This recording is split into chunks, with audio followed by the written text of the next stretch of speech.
Yaşamışdan yazdılar. Şükür.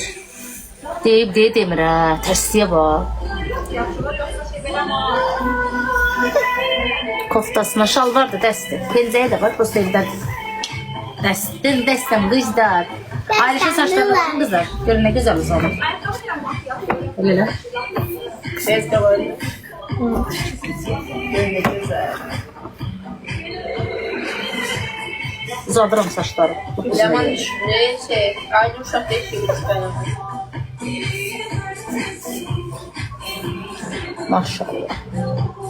Düz deyəcək kızım. Ay oğlum güzel. Ay oğlum. Selena Gomez. Zaten oyum. Zaten oyam. Aa, görmez. Ay mama mən yoxam. Sən Selena Gomezsən. Az yoxam. Özün ona oxşadır. Zaten odur. Ay kız sen onun da bir şeysin. Deyirlər Selena Gomez deyir zaten oyam. O musun ya? Evet. Özgüvən mənə aparır uzaqlara. Şey oxşursan Eşref Rüyadakı şey Rüyaya. Rüyanın uşaqlığı ha? Sana. Xalım olsaydı Eşref şey deyərsən. Deyərdi Rüya mısın sən? Şəhərdən bura gəlsən.